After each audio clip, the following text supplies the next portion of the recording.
Love that noise. We're starting off today with 2 banger clips. Starting off hot. We got 2 banger clips lined up. We got some racism to end off Black History Month. You know, this will be the last episode in February. Yeah. Got a little bit of racism. And one of our favorite political conventions just happened. CPAC. Love CPAC. Apparently it happens all the fucking time now. Yeah, the quarterly CPAC. The quarterly CPAC. First quarter of 2024, we got our first CPAC. So we got a clip from Michael Knowles that we got to look at, too. Just absolute, I would say, heavy hitters. We got on this episode to start Bangers. off. Okay, Yeah. cool. Yeah, no, I don't know how else to describe these. I think we can just jump in. This first one, a Fox News clip. It's hot. This is one of the best Fox News clips I've seen in a while. Clip is steamy. And I don't know how they can... I don't know how they can air this. I don't know how they could air this, certainly. I don't know if they could ever top this in my mind. This is good. This is good. And Real good. Roll the clip. Let's go. I was on social media last night. Very interesting, as you see black support eroding from Joe Biden. This is connecting with Black America because they love sneakers. They're into sneakers. They love this is a big deal, certainly in the inner city. So when you have Trump roll out his sneaker line, they're like, wait a minute, this is cool. He's reaching them on a level that defies and is above politics. The culture always trumps politics. And Trump understands culture like no politician I've ever seen. Oh my God. He talks like he's never spoken to a black person before, ever. I don't know what's more offensive, saying, like, stereotyping all black people to be sneakerheads, or suggesting that because they're sneakerheads, they'll like the ugly ass Trump high tops. And in Black History Month, that's so offensive. During Black History Month is crazy. Yeah. Oh, buzzer beater in Black History Month. He got that in the last week of Black History Month just to say, like, oh yeah, black voters will love these fucking gentrified ones. Absolutely insane. And then he just cherry on top. He goes, black voters, especially those in the inner city, they fucking love shoes. They love shoes. Oh my God. It's just so crazy that he has the audacity to drop that take in February. And he thought he was doing something. He thought he with was it cooking. too. The way he was speaking, he's like he felt enlightened when he was delivering this this bit of knowledge, if you can call it that. He was like, these shoes, they cut through the culture, and Trump knows culture. They're connecting on a deeper level. You know, they're really these shoes. They're just touching the soul of every black person, because every black person is a sneakerhead genetically. So fucking insulting to suggest that they would buy those ugly ass Trump shoes. The sneaker essentialism. Oh my God. Oh, what a clip. But that's not all. Oh, no. We can't. We cannot stop there. And you told me you haven't heard this Michael Knowles clip just yet. I have not. It's quite the banger. I don't even know that I should lead into it. I think you should just go in blind and see what our boy Michael Knowles has to say. Now, he is at friend CPAC. of the show. He is at CPAC, and you'll remember last year when he was at CPAC, he dropped a banger saying that we should eradicate trans people. Yes. You'll remember that was a big news story. We titled our episode Michael Genocide Knowles. It got a lot of attention from right-wingers that were not very happy with our characterization of his position. He's got some big shoes to fill. Yeah. He's got some big shoes to fill coming back the year after. Yeah, Come on. He was low-key hyping this up. Like, he was like, before he went on to speak, he was posting on Twitter some shit like, you remember last year? Well, I got a banger for you this year. He was pulling a little Nick Fuentes. This is going to be the most racist, the most anti-Semitic speech I have ever delivered. Yeah, and I will say, it doesn't reach the heights of we need to eradicate trans people, but it's still, I was baffled when I took a look at this clip. So let's take a listen to what our boy, thought leader, Michael Knowles has to say. Can't really turn a couple of men or a couple of women or 3 men and a billy goat, for that matter, into a marriage. That's just not what marriage is. No disrespect is intended to anyone. Some people don't want to get married. Okay, there's no obligation. But marriage has a meaning. Marriage is and always has been the union of a man and a woman ordered toward the procreation and education of children. If you don't like that, don't blame me. I didn't set the rules. It wasn't the mean old conservatives who did this. We did not invent marriage. Marriage is a natural institution. It just is what it is. The left will slander us as hateful for observing this fact. marriage, something that we invented and defined and is like ever changing throughout society and what it means throughout history. That's something that was given to us from God as it is right now in 2024. Marriage has never looked any different than what it looks like in 2024.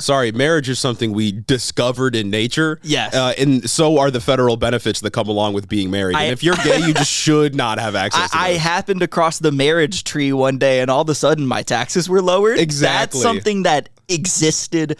Death and taxes, death, taxes, and marriage as it is right now. Yeah, I love this Michael Knowles clip again. Not as big as him saying we should eradicate all trans people, but he's out here saying that marriage is like this natural phenomenon. Like, no, dog, it's an institution we invented. Yes. We can decide the rules for it. And it's crazy because, gay marriage has been legal for 10 years now. I think 2024 would be the 10-year anniversary of Obergefell, or maybe next year. I don't know. Okay. But, I mean, it's been around for like a decade, right? Yeah. Legalized throughout the entire United States. And this seems like pretty clear evidence here that he wants to reverse that decision. And, it's crazy because it's like baffling that Obergefell is 10 years old, or maybe not even 10 years old.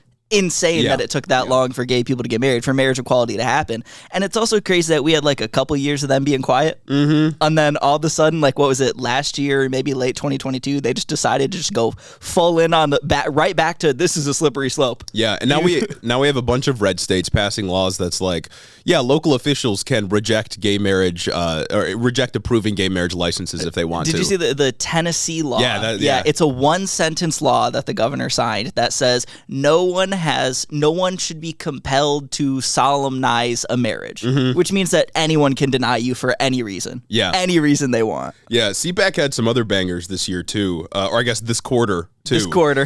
Because they were basically just saying like we should do Christian nationalism. Yeah. Which is pretty sick. Jack Posobiec, known Nazi, right? A fascist at the very least. Yeah. Jack Posobiec got on there, and I think he opened up CPAC by saying some shit like, we need to end democracy, or this is the end of democracy. We almost got there with January 6th, and this is what we need to replace this with right here. And then everyone fucking clapped. Yeah. And it was like when Palpatine dissolved the Republic. Yeah, and I saw a bunch of liberals like posting online saying like, hey, look, they literally want to do Christian nationalism. Yeah. And then they're responding with where it's like, you don't even know what Christian nationalism is. You're just using it as a buzzword to attack us. It's like, you invoked it. You did this. We didn't just bring it up. Yeah. You said it. You're said the people that say God should be the root of all laws. You are the people that say that we are a Christian nation. You can't separate that. Yeah, you're the one that's like saying, we should literally do Christian nationalism. And then some libs are like, hey, maybe not. And you're like, oh, well, you're just bringing this up as a buzzword. Oh, wow. Oh, you're just trying to bring this up and you're just trying to slander me. What the fuck? What the fuck? Marriage is a natural institution. Yeah, anyway, CPAC full of bangers as always. The evil convention met once again. Evil convention is crazy. Not as evil as last year, though, surprisingly. Yeah. Last year they had Viktor Orban. Well, they got 3 more this year. That maybe they can. That's true. There's still time to top it. Crazy. Get us into the episode.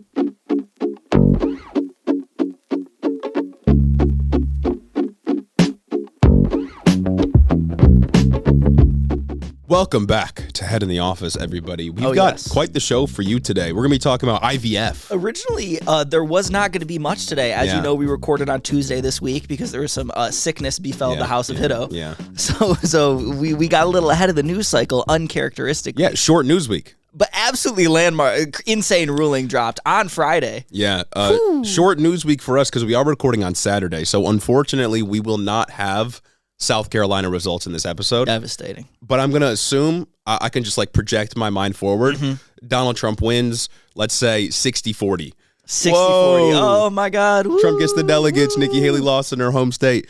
But what anyway, an upset. Yeah, this episode we're talking about Alabama and the IVF ruling that you've probably heard about. Pretty big deal there. And then later on, we're going to be talking about crime. Yeah. Very exciting section. Law and Order crime podcast. Dun dun. Yeah, crime syndicates. The mafia, even organized crime. It's a big problem. The modern day mafia that's coming and targeting average mom and pop shops around the country. Exactly. But before we get into that, I'll remind you all to become a patron. Get access to commercial-free episodes. Get access to early episodes, so you don't have to miss the news cycle with the Wednesday Weenie listeners. You can be right there with us when we don't know what the South Carolina primary results are. Exactly. You could not know with us, and that's great. Patreon.com/headintheofficepod. Become a patron. Support the show. It's how we keep things running. So if you want to be a part of this beautiful American experiment. Absolutely. Support small businesses. Absolutely. And also, you can buy some Hito merch at theoffice.com. We got an Angel Investor shirt in frame right behind Gage over here. It's nice. Drip. It's nice. Head over to YouTube and subscribe. Follow us on TikTok if you're not already. Instagram, Twitter, Discord. It's all in the description for you. Very fun. And if you want to support the show another way, completely for free, you can leave a 5-star review on Apple. We've got just one today by Borgenstein, I'm going to guess. Great show is the subject line. They say, Jeremy and Gage provide a hearty chuckle as unfettered capitalism drags the world down into a dystopian hellscape. Nice. Pretty sad review. Pretty dire review. Incredibly dire. But hey, that's 5 stars for us. But hey, we got that out of the way. Now it's time for Hearty Chuckles. Oh, yeah. Now we're going to have a really fun time talking about one of the best states in the union. Yes. Alabama. Oh, and one of my favorite branches of government, the Supreme Court. Oh, yeah. The Supreme Court of Alabama. Of Alabama, yes. Alabama's a really great place, known for high standard of living. The Crimson Tide. Known for not having any issues with drugs and drug addictions. Great place to raise your kids. Oh, yeah. Really just fantastic, outstanding state. Alabama ranked like 50 in everything. Oh, pretty sick. Pretty sick place, Alabama. So for years, we've been talking about how pro-life arguments and policies really only lead to women being hurt, pregnant people being hurt, and options being restricted, right? Like no matter how good faith these arguments are, if you are using your often religious belief that life begins at conception to motivate policies, it just restricts freedom for people. It's bad. It's not good. It's very not bad. And every single time one of these policies have been implemented, there have been crazy news stories coming out about women just who did nothing wrong, who maybe even didn't even go for an explicit abortion, being punished for it. Or 14-year-olds having to travel to another state to get abortion care because they were victim of sexual assault or something along these lines. It's never good. It's never helpful. And we have another shining example of how these restrictive policies and this restrictive ideology, when it's imposed or mapped onto the state, hurts people. Hurts people even that want to have children, not people that are looking for abortion access. Of course, we're talking about how the Alabama Supreme Court just ruled that embryos created through in vitro fertilization, also known as IVF, are considered children. Ooh. That is the legal ruling from the Supreme Court of Alabama. This means that when a sperm and an egg is joined through the process of IVF, that is a human child with the legal rights same as an actual newborn. Pretty crazy to me. Insane. Yeah. Fucking insane. Especially like in IVF, like those embryos are like 6 cells. Yeah. Literally 6. They're 6 tiny. to 10. They're tiny. And then it gets frozen away. You're telling me that's a child? Yeah. I couldn't go freeze my child. Now, for those who don't know, IVF is just a medical procedure where a sperm and an egg is combined outside of the human body, and then it's implanted into a uterus to grow if it passes various genetic tests and things that they do on it, right? It's a fertility treatment. Yeah. It's a common fertility treatment. I think something like 1 in 6 Americans use some kind of fertility treatment, IVF being one of them. And the embryos created through IVF are, as I said, tested for genetic abnormalities. And those with defects are often discarded because it could cause medical complications or it could even threaten the life of the mother, right? Yeah. It's medicine. It's scientists practicing medicine. Also, there's human error. Sometimes people that are involved in the process of IVF fuck things up.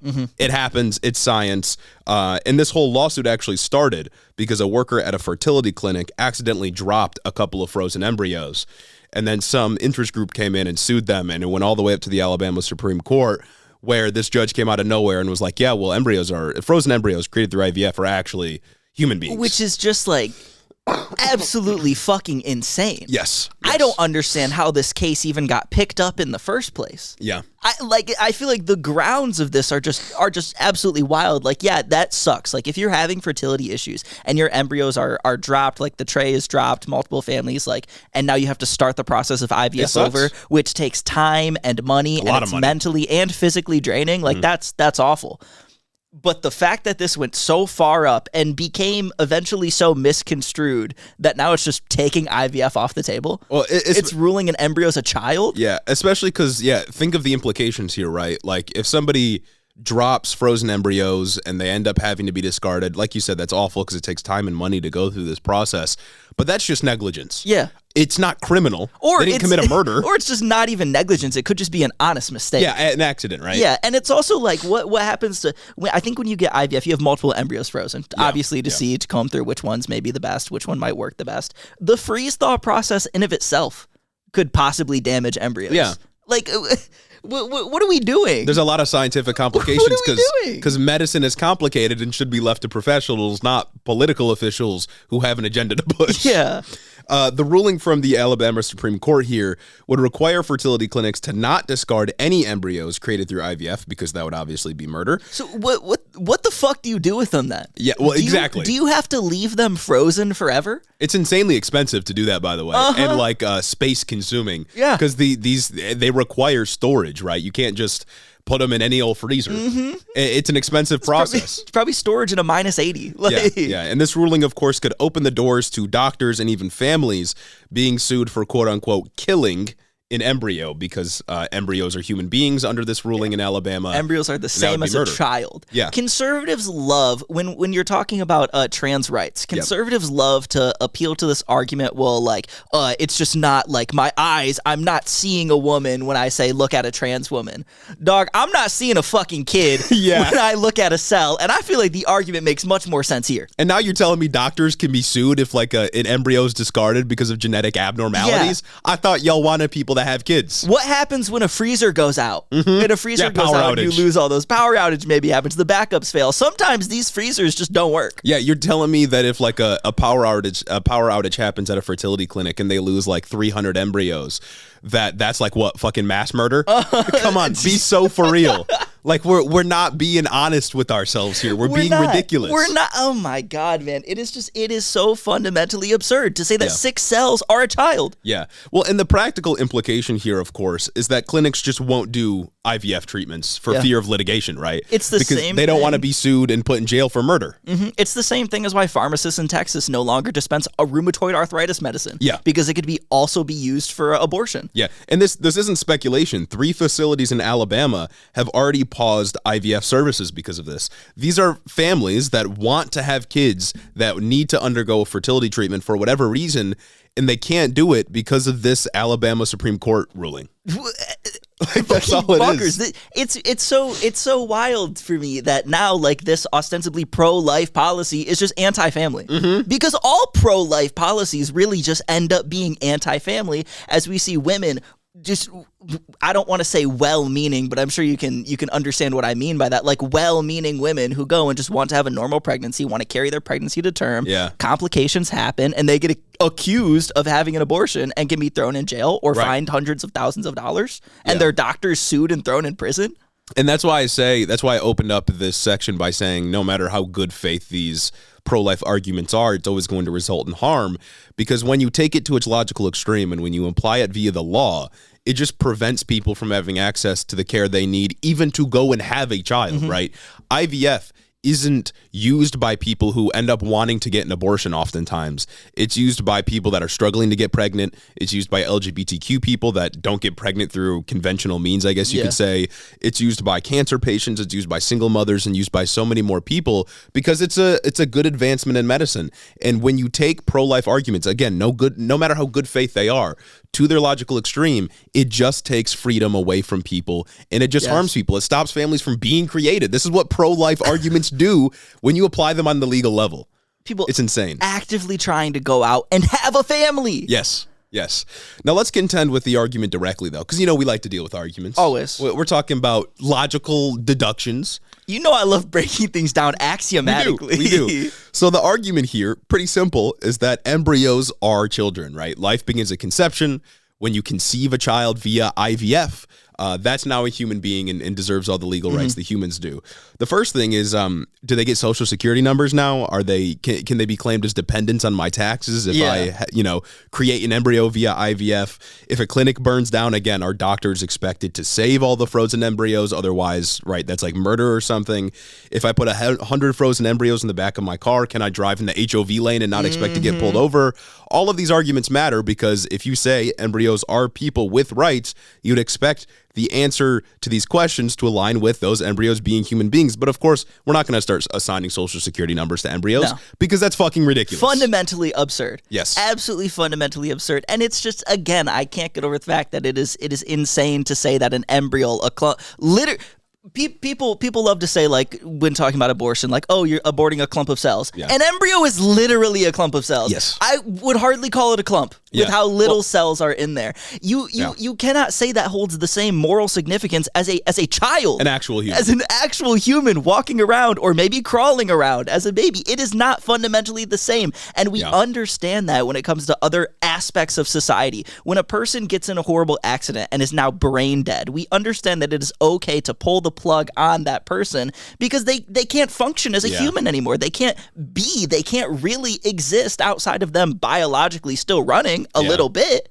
It's morally okay that we pull the plug. And it's a hard thing to do. It's a thing that sucks to do. And it's not murder, importantly. It's not murder. We don't persecute the families that decide to pull the plug, and we definitely don't persecute the doctors that inform them that that's a decision that they can make. Yeah. When we're dealing with an embryo, we don't even have a thing that can think. We don't even have a thing that has organs. It has organelles. And that brings me to the next point that I was going to say, which is these embryos that are created through IVF can't grow into fetuses or newborn babies without being inside of a womb. For all intents and purposes, if they're never put into another human being, there is no potential for them to become a fully fledged newborn baby. It can't happen. And it's also like, I'm pretty sure during the normal process of like getting pregnant, right? When you have the egg that's fertilized actually inside you, sometimes they just don't implant. Yeah. Is that murder? Like, seriously. Nobody would bat an eye thinking like, oh my God, dude, the egg, that shit got fertilized inside me. It just didn't implant. I have no idea. I just killed it. The untold damage that I've done. Yeah. No, again, it's fundamentally ridiculous. And finally, of course, as we've already said, you can't expect doctors to do their jobs if they have to utilize or save every single embryo that's created, right? Things go wrong. It's science. People make mistakes. Or sometimes, as a part of the process, you discard embryos that, again, have genetic defects. If medical experts can't do their job through medicine, then the process, it just won't happen. It won't be an option for people anymore. Yeah, absolutely not. Yeah. Absolutely not. And it's also, I feel like this instance, right, is just another example of like, no matter how maybe well-meaning you are about pro-life policy, say you're just a regular person who just is pro-life, a normal stance that some people have. It's not a popular position, but it is one. All it takes is one fucking nut job to absolutely derail the whole entire thing. Yeah. It takes literally one extremist in say, like the legislature or a Supreme Court position, or maybe a small handful of extremists to just absolutely take rights away in a sweeping manner. Yeah. Like, I don't know how you expect people to even, for a lot of people, I don't know how you expect those that rely on something like IVF to start a family if you're actively and intentionally making it harder for these processes to exist in your state. Yeah. It is straight up anti-family. Yeah. To be against IVF. And this isn't just sort of a one-off far-right extremist decision that's kind of like on the fringes. We have mainstream figures that are documented being in support of this decision, even if they're sort of trying to walk away from it now. Nikki Haley, when she was asked about it, said, "Embryos to me are babies." She tried to walk back her statement by saying she doesn't necessarily agree with the ruling, but she also didn't say like it's wrong and the legislature should write legislation to overturn this. Like, what are we doing? Why are we towing this weird line? Yeah. That's not even a line you can really like tow. That's just a stance. But like, why does she try to do this? She's losing anyway. But yeah, it is revealing, because if you want to be consistent and you think abortion is murder and you think life begins at conception, then yeah, this is the route you have to take legally. Otherwise, you're just allowing embryos, which are babies to you, to be killed. It's why we always say pro-life arguments on the legal level are fundamentally absurd and only hurt people. It doesn't work. Exactly, but it doesn't even work to say that just, oh, life begins at conception, therefore no abortion ever whatsoever. Because as I say with the brain dead person example, we recognize multiple scenarios where you have even a higher level of functioning human being outside that we accept, like, okay, maybe it's time to pull the plug. Yeah. That's a post-birth abortion.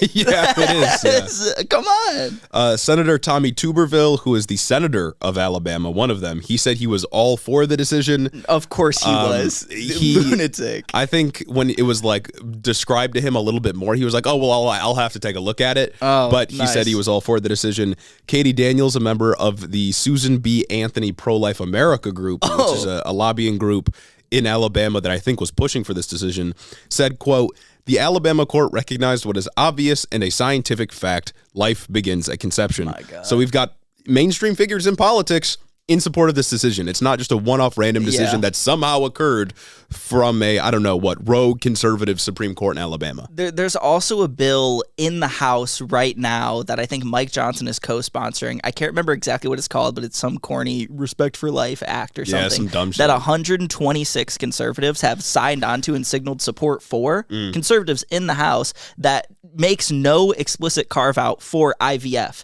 And now, when I first read that, I thought, okay, that's weird. This is a new thing that just happened. I wouldn't expect it to. But in 2017, we had an act sponsored by Rand Paul. Who would have thought Rand Paul would be the reasonable conservative here? Reproductive rights hero, Rand Paul. Actively carved out exceptions for, I think, like some instances of abortion and IVF. So we are going on and we are regressing on these policies, and 126 people in the House are saying, yeah, fuck yeah, dude. Yeah. That's sick, actually. Yeah, and we're like steps away from, what, birth control being illegal at this point? Yeah, because this also calls into question Plan B. Yeah. Because Plan B, I'm pretty sure, I don't know if it prevents the egg from getting fertilized, but like, come on. Or the abortion pill, right? That would definitely be illegal at the very least. Yeah, I mean, it's absurd to say, but we're like moments away from masturbation being murder. Oh, you know what I God, mean? I know, dude. And like, I think, when are we going to get there? I think I also read that Nikki Haley had her baby by like IVF. Yes, yeah. Like, come on. Yeah, well, a lot of people do. 1 in 6 women have fertility issues. It's a fertility treatment option. It's a good thing to be accessible. Politically, damn. You'd think this is a layup for Democrats, right? 100%. They already started messaging on it, which is like a rare bout of, I don't know, political intelligence, political strategy. Easy to dunk on through this. from them. They instantly started calling out the bill that I just mentioned. They instantly started saying all Republicans want to fucking get rid of all of this everywhere, and I support it, man. Yeah, no, 100%. They could easily frame this as being a pro-family procedure, which I think that it is. And if, I don't see how in any way this would be good optically for Republicans at all. No, absolutely Seems not. bad. Some Republicans have started like distance themselves from it. The insane ones haven't. I also like, there's another aspect of this case where the justices have just been invoking the Bible. The Chief Justice of the Alabama Supreme Court wrote in his concurrent opinion that human life, quote, cannot be wrongfully destroyed without incurring the wrath of a holy God who views the destruction of his image as an affront to himself. Dog, we're just making fanfic now. Dog, that's crazy. First off, like, bars in isolation. Yeah. But holy shit, what are we doing? Yeah. What the fuck are we doing? And that's another thing where it's like, okay, if your politics kind of align with these religious extremists, because to put this in a concurrent opinion is quite literally religious extremism. That shouldn't be anywhere near official government documents, no matter how much of an opinion it is. You're a person in power. Yeah. In power, right? Should not be able to do any of this bullshit. Yeah, how are you going to invoke God as like a reason for your decision as a Supreme Court justice of the state? Like, what are we doing And here? when you're just like a regular person and you hold the same beliefs, you have to be willing to also accept that, like, when the religious extremists that are your kin decide to get into positions of power and act on that religious extremism, you're going to see the harmful effects of your policy. Yeah, that is like, for years now, decades now, Republicans have been fostering this sort of religious extremism. And now, I don't know, some of them are surprised that people like this justice or, people like Republicans in the House are taking it this far. It's like, you've been making sure there's fertile ground for this shit to grow. This is what you've wanted for so long. This is what you constantly signal about. It's like how some, like, I guess, establishment Republicans, maybe, like the old guys, John McCain type Republicans, were upset when Roe v. Wade got overturned because they wanted it to continue to be a wedge issue that they could rally support for without actually overturning it. And they wanted it to be the carrot on the end of the stick that they could kind of guide the base around with, which is what a lot of wedge issues are supposed to be, both for Republicans and Democrats, right? If you ever solve the issue, then it's off the table for you to campaign on it. But now that they've solved the issue of abortion, it's incredibly unpopular across the country, which we knew that it would be. Their stance on it is incredibly unpopular, and it's leading to shit like this or other horrific cases, again, when like a 14-year-old can't get abortion services and the judge is like, well, just wait a little while, we'll figure it out. A mother in crisis, like in Ohio, is going to the hospital, and the hospital is actively denying her because they need their ethics panel to debate whether or not they can actually continue with the procedure for 8 hours, and she has to go home and end up giving birth at her home. Yeah. And then she's charged with Put on trial in front of a grand jury. Like, come on. Yeah, it's crazy. This is what's happening. And in another instance of kind of how the abortion conversation has played out nationally, a new report just came out from Seattle Times showcasing that Idaho's near total abortion ban has resulted in nearly 25% of all practicing obstetricians in the state to leave. That's a pregnancy doctor. Yeah. They're fucking gone. They're literally fleeing. Yeah, well, and not only is that bad, of course, for the doctor who has to relocate, but it's bad for patients. Oh, it's absolutely bad for patients. Can't get access to the medical care that they need or that is very useful in ensuring they have a healthy pregnancy. Well, specifically in Idaho, now only 22 of their 44 counties have any coverage whatsoever by a certified OBGYN, and 85% of the remaining physicians are concentrated in the 7 most populous counties. As you would expect, right? Yeah, naturally, but still, it's like, all right, so we got 15% of the obstetricians left in there covering, 15 counties? Yeah.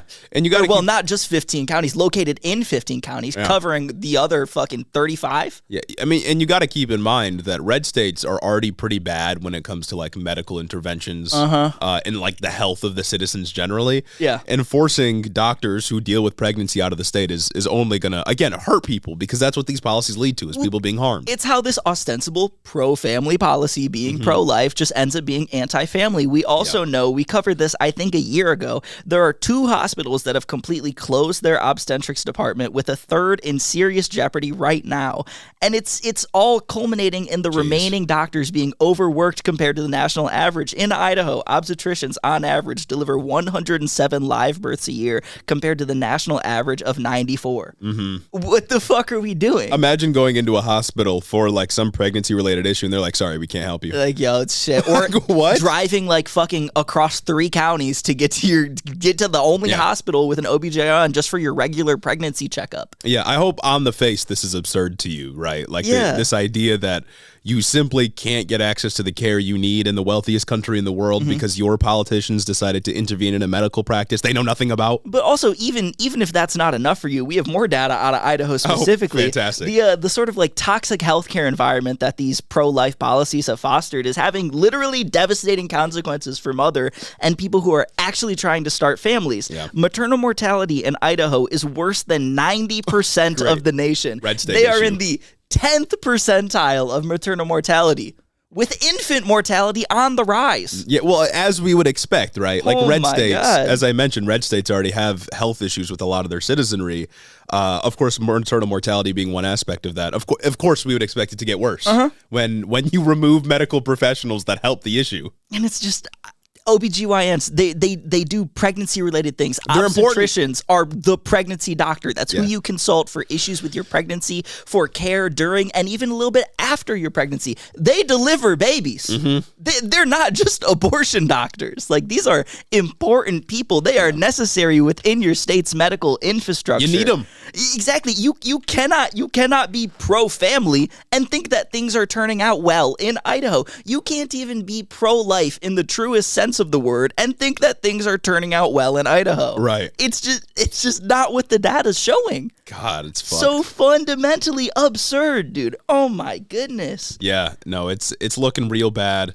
You think this makes it up to the U.S. Supreme Court? You think we get a national IVF decision? I don't think so. With the way that pretty much everyone has been trying to distance themselves from these, except for a couple like insane people. Yeah, I don't think it makes it that far. Yeah, every Republican, just about every Republican's been tripping over themselves trying to say like, oh no, I'm in support of IVF. You know, make sure it's safe. But it's like that is conception. Exactly. You're the person who comes out and says that life begins at conception. Therefore, personhood begins at conception, and therefore conception carries the same moral weight as a living, breathing child. Exactly. Well, it's either you're morally inconsistent or you create policies that are just damaging to families and people that want to start families.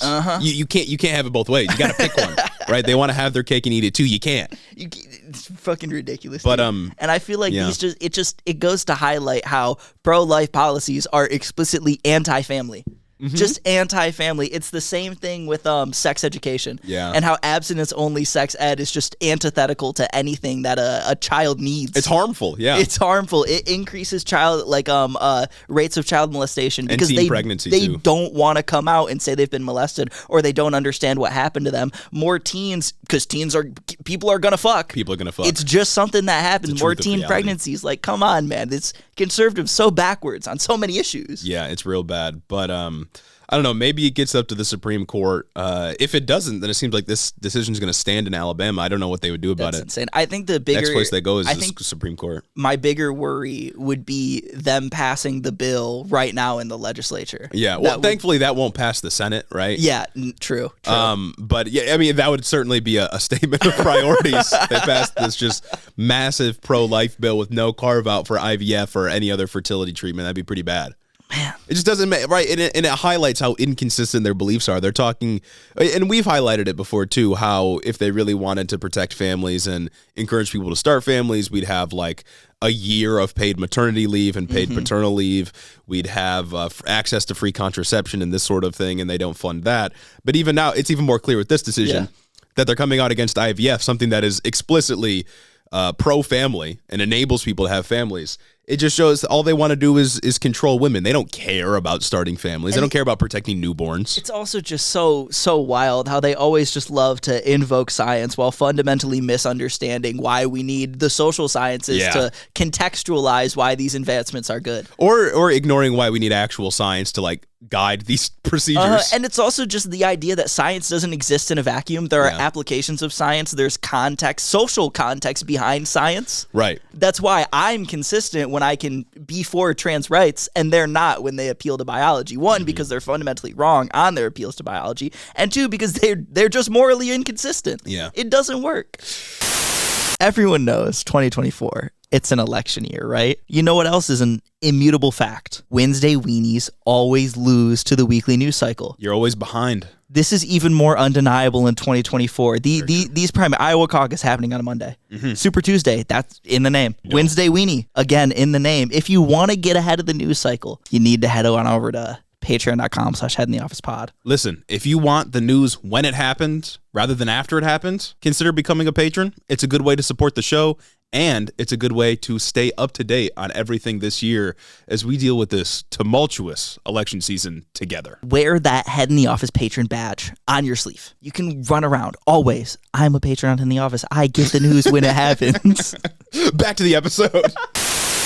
Moving on to something I'm passionate about. Yeah. What do you think of when I say organized retail theft? I think all these Targets and Walmarts and Walgreens having to close their doors. Think of the poor billionaires. The poor billionaires. Yeah. I think of the shareholders.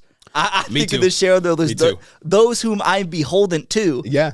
And all of the money that's leaving them, bruh. Yeah. You know how expensive it is to maintain a yacht? These crime syndicates, organized crime, the downfall of the American dream itself. I'm saying, how am I supposed to want to aspire to be a big, huge, mega business owner?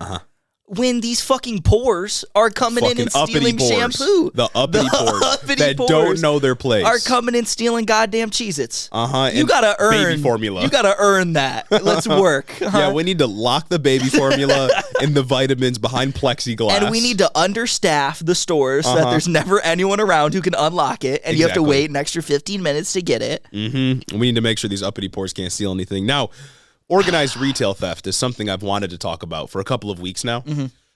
It's been something that's been in the news for a very long time.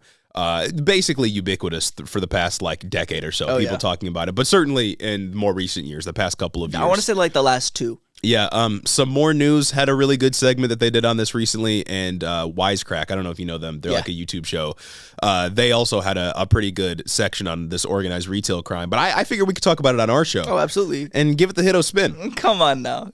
Give us some hearty laughter. Exactly. That's what we're known for. Exactly. Well, of course. So for years at this point, we've been hearing from places like Walgreens and Walmart that there is this massive surge in retail theft, right? They're talking about shoplifting and how it's just destroying their profits. They're using it as a because of it. Yes. Sorry, let me not get ahead of myself. Because of the retail theft, this massive pandemic, the real pandemic of shoplifting, they're having to close down stores in neighborhoods. Yeah.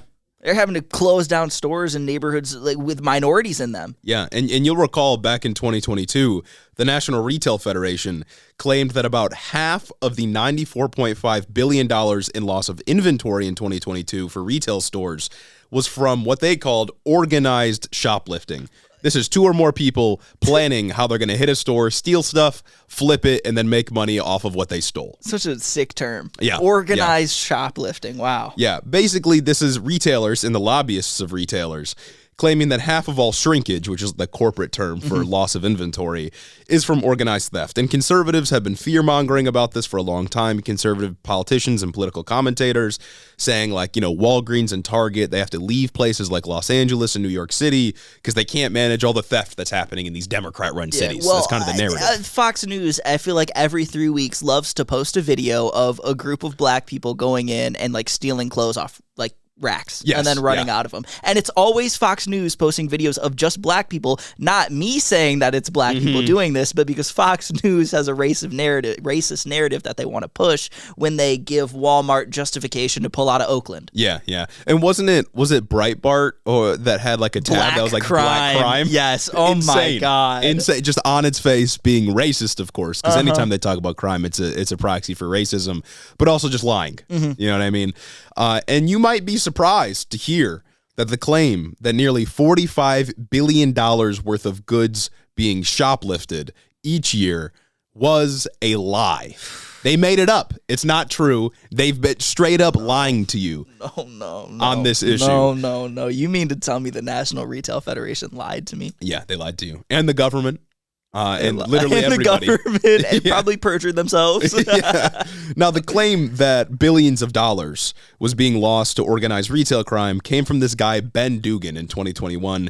He's the former president of a lobbying group called, and this is a really cool, comforting name, the Coalition of Law Enforcement and Retail. Sounds like an upstanding citizen. Yeah, sounds like a great guy. The initial claim about $45 billion being lost every year to shoplifting was based on testimony from one guy, and then it was spread around after that without scrutiny. Fox News picked it up. I think, I don't know exactly who it was, but there were a couple publications that issued this story that had to issue retractions, a couple days afterwards, which, retractions never get as much attention as the thing. The cultural waves have already been made. We're already having ripple effects with it. People posting, again, just videos of people going and stealing shit all over social media saying, as a euphemism. It's an epidemic. It's an epidemic. In a recent report, the National Retail Federation, that lobbying group I brought up before, retracted the claim that 50% of all inventory losses due to shoplifting, but maintains that shoplifting is still a major issue. Nice. So I love the strategy of issuing a false narrative. Well, we lied, but it's still a problem. We lied, but come on, guys. You really mean to tell me that people should get shit for free? Yeah, come on. I get it. Maybe we inflated the numbers a little bit, but it's a massive issue. Come on.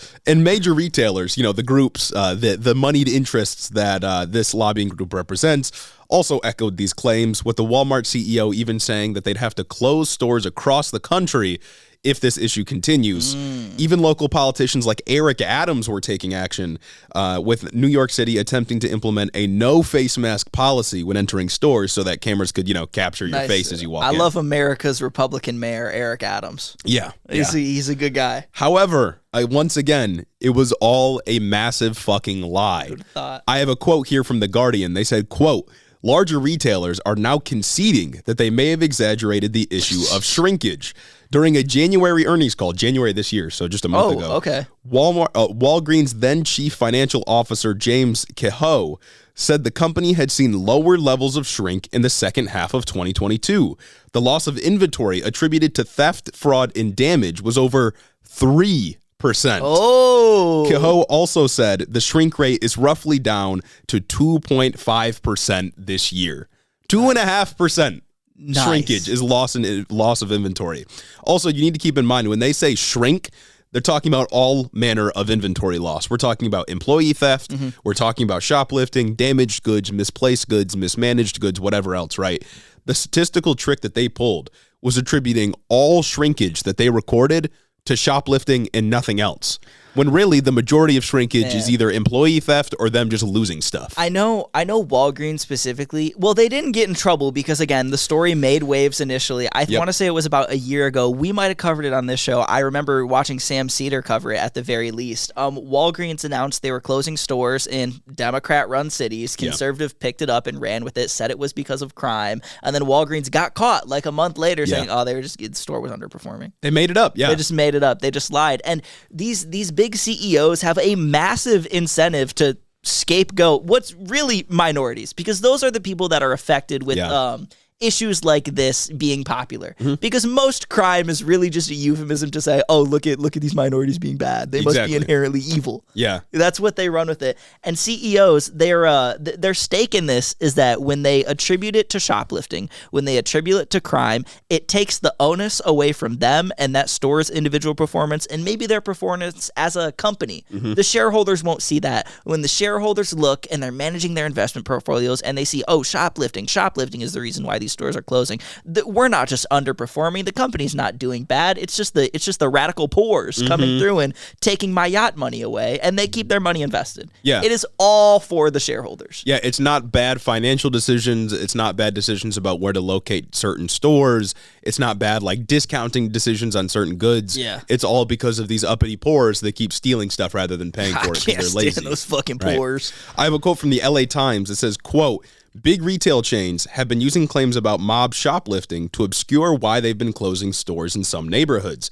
Target has attributed closings of stores in Seattle, New York, and San Francisco to crime, although in some cases, those neighborhoods have been shown to have lower shoplifting rates than locations left open.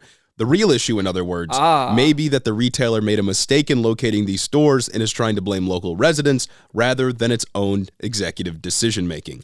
Bad business choices, not crime." Maybe the store was just underreporting rather than, I don't know, droves of mothers coming and stealing baby formula. Yeah. Maybe that wasn't the issue.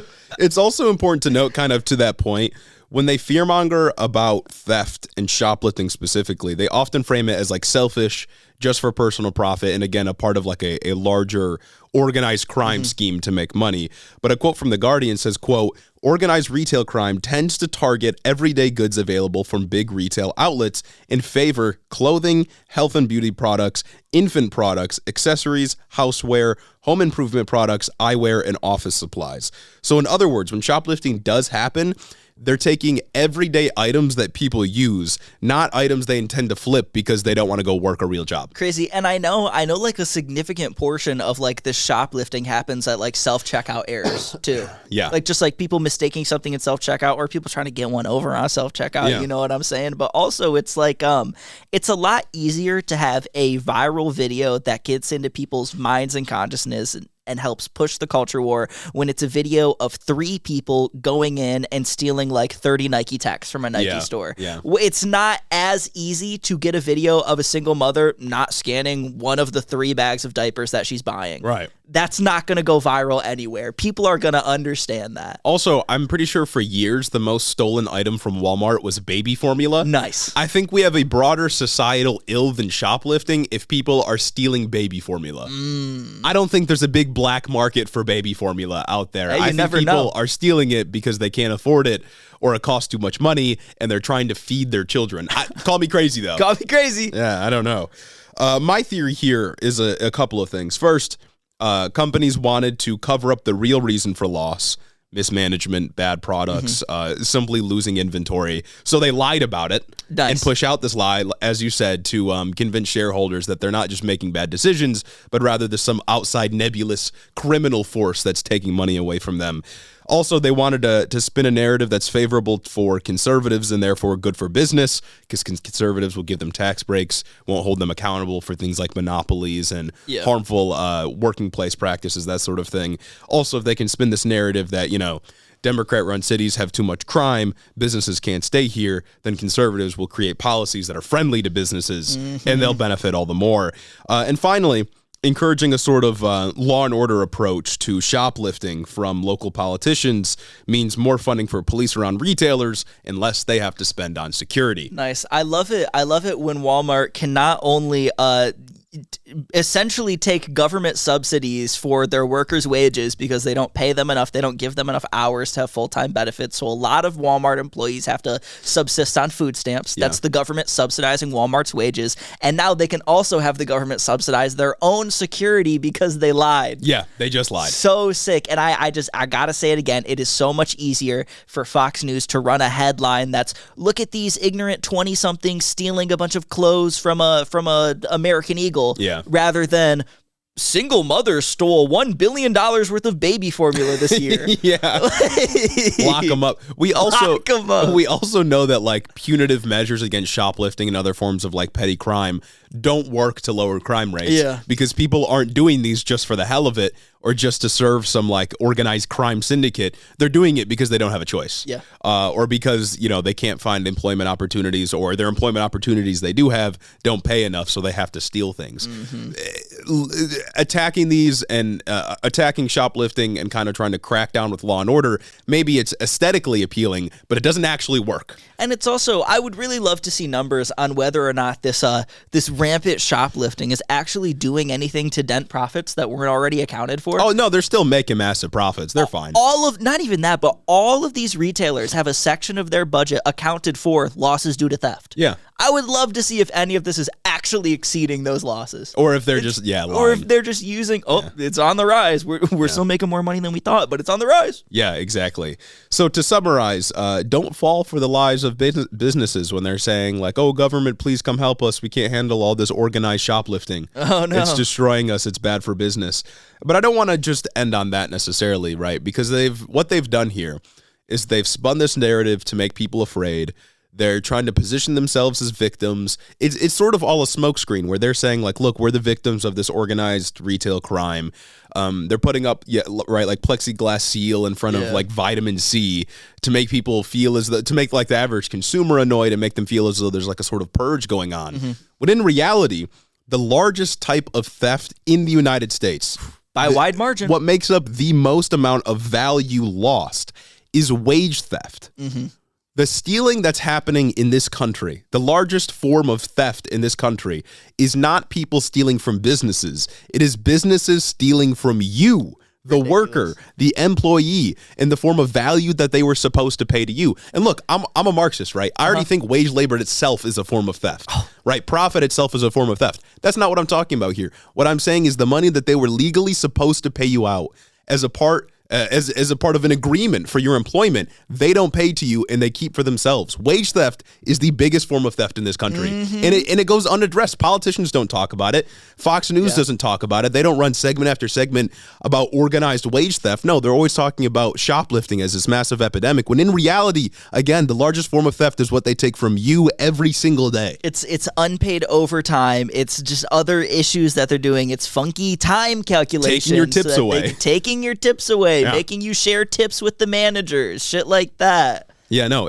wage theft is a massive problem in this country that never gets addressed, that I'm surprised Democrats don't ever talk about, that accounts for more theft, more loss in value than any other form. And that's why it's morally righteous to always ring up your organic bananas as regular bananas at the register. That's right. It's always good. And that's why time theft is justified at work. Exactly. That's whatever you got to do. 100%. And then if you get caught with the bananas, if you get caught with not saying that happened to me one time. That's, oh my God, I forgot. I didn't even realize. Shit, my bad, dog. My bad. It's been a rough day, man. Anyways, if you see more news segments about how shoplifting is at an all-time high and how these companies. Think of the poor billionaires and the shareholders. Just know they're probably lying to you because they lied about this for years and got away with it, and now basically nothing is happening to them. God damn. Man. That's not to even talk about like the massive amount of tax fraud that happens or other forms of business fraud that like white collar criminals just get away with, especially with these massive fucking corporations where you just physically cannot keep track of everything. It is literally impossible. Yeah. So that wraps up this section. And just know, your neighborhood's not being run by a crime syndicate. Absolutely not. But maybe we're interested in starting a crime syndicate. Maybe there should be some organized retail. Maybe there should be some. Maybe we should get all the single mothers of the country to get together and, steal all the baby formula. Maybe we could run a little scheme and in the end get discounted prices for the working man. You know what I'm saying? Look, they've been fear-mongering about organized retail crime for a long time now. Let's show them what organized retail crime looks like. Let's show them what crime syndicates can actually do, huh? Strike some fear into the heart of a suburban white family. Into the hearts of the shareholders. Exactly. We'll make the Waltons really feel it. Yeah. No more lying on our behalf. That's my fiduciary responsibility. Yeah. As we mentioned at the top of the show, South Carolina election happening on today, actually. We'll get results tonight. That's so February 24th. Upsetting. The one time it happens on a fucking Saturday. That's what I'm saying. We won't have those results. I'm guessing people are going to be dunking on Nikki Haley. That'll be a lot of fun. We'll get to it next episode. I wonder what the over under is on Nikki Haley just dropping out tonight.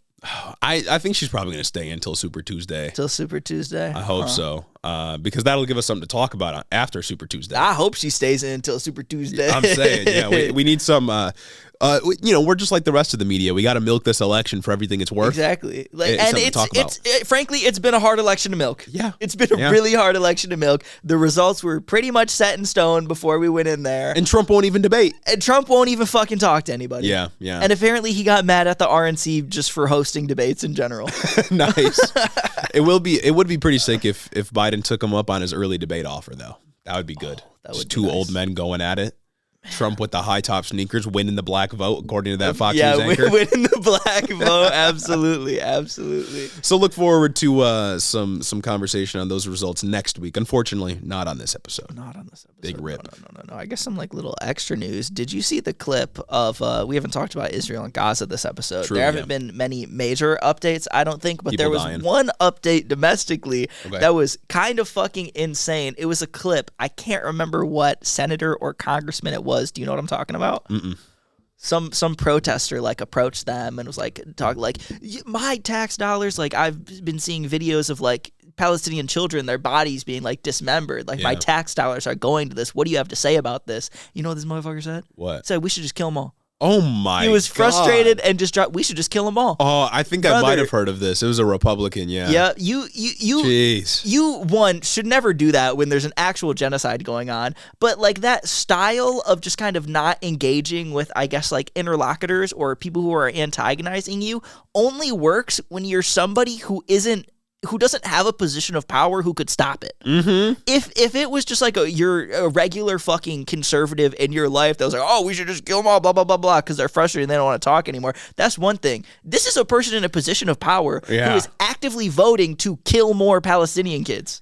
Your response when there's an international conflict happening can't just be kill them all. Absolutely not. Doesn't no matter who you are. Happening. I'm saying it's just so much worse when you have a position of power in that conflict. Yes. Oh what the fuck are you doing? Why is this allowed? Yeah, man, the Zionists are just on something else, man. Oh my god. Holy shit. We're getting slightly closer and closer to Biden maybe forcing a ceasefire upon Israel after fucking 5 months of civilians being murdered. After 5 months of people begging. And now we got Republicans coming out and being no, actually, let's keep going. No, actually, this is great for us. I don't want to talk about this anymore. I guess they're being consistent. Well, holy, you know what? Moral consistency. Yeah. That's what it's all about. Speaking of politicians running into protesters and doing something unhinged, I don't know if you saw this. I think it was in Indiana. Okay. There was gun reform protesters at the state capitol, and they walked up to a Republican who was pro-gun. Yeah. And they were talking to him about how, there's been shootings in Indiana and we need to restrict guns and this sort of thing. And it was a group of younger people, and they were saying we need gun reform. And in response, oh no, dude moves his coat and just brandishes his firearm. And he's like, does this not make you feel safe? And they're like, no. Safe? Yeah.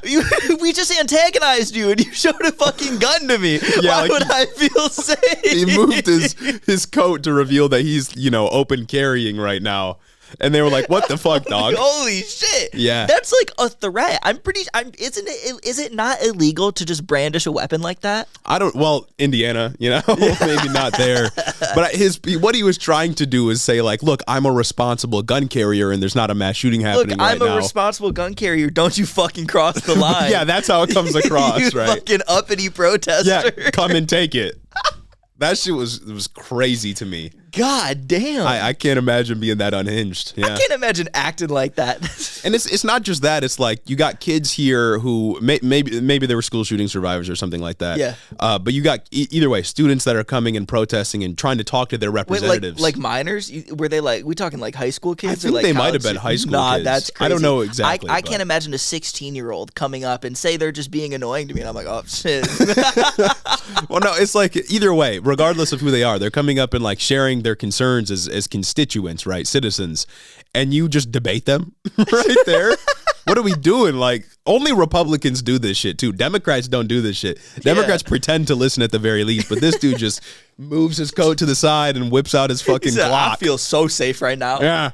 His fucking cursed tool on his hip. Oh my Golly. God. Yeah. Politicians. Gotta love them. Gotta love them. Really good news this week. I don't know what we'd do without them.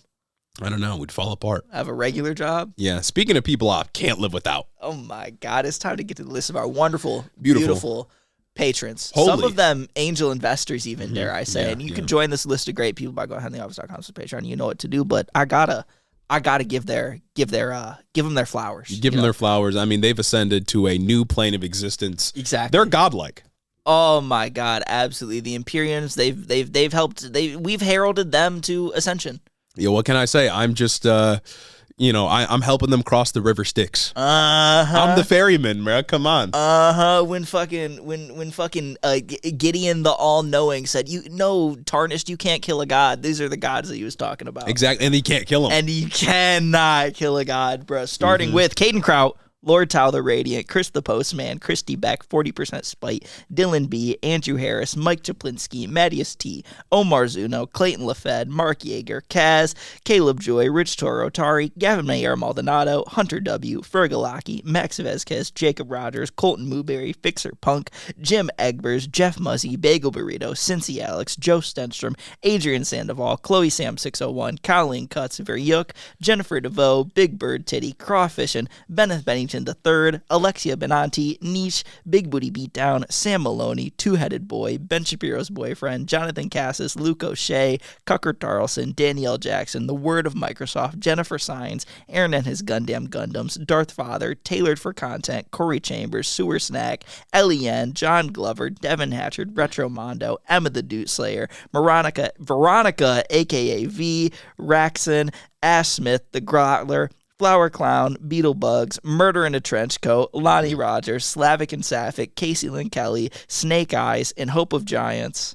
A.K. Ghana, Quana Don, Zach Lantian, Info Russell, Austin Greif, Marcus Corbett, Caleb Roper, Taylor Renslack, Ishi Teddy, Cammy, Tylen Freeman, Steak Daddy, Tay Tay, Isaac Hodges, Madeline C, Pab the Pab 69, Kayla Lowe, Anna Volinick, Eduardo Diaz, Casey C, Say Yes to Wes, August, Particular Pickman, Sir Capalot, Jeff Signs, Howard the Duck, Brennan is Egg, JR, Drew Batchilder, Froggy Gumdrop, Zen doing their best, Jackie Boy, Shameless, Coherent Babbles, Sasha, MJ is Sharp, Michaela Muncie, The Wallace 3000, Southwest Socialism, Jared Finch, Evil Vegan, Tactical Snowflake, Son of Ander, Vanilla Bryce, Willie Swags, Chris E, Kishan Lala, Amanda R, Hanky Panky, Tyler J, Damian Blues, Real Nurse RN, Ashley White, Dick Cheney and 3-inch Heels, Lalo Valesco, Particulon, Memfrez, and my mom. Thank you all so much for supporting the show on Patreon. Amazing, wonderful people. We couldn't do it without you. Oh, I would not be here today without you. Mm-hmm. And if we start losing our shareholder value, I will also blame it on the uppity pores. Absolutely. Just so you don't think I've done something wrong. Well, because we haven't. Exactly. Yeah. And we never will. It's always the radical pores. The radical pores. You know, people say eat the rich, but There's more poor people than there are rich people. I'm saying eat the rich and what? Starve? Yeah. I want to subsist. Eat the poor. There's more of them. I want to thrive. I don't want to survive. I want to thrive. Exactly. I want to thrive. Thanks for listening. Have a great week.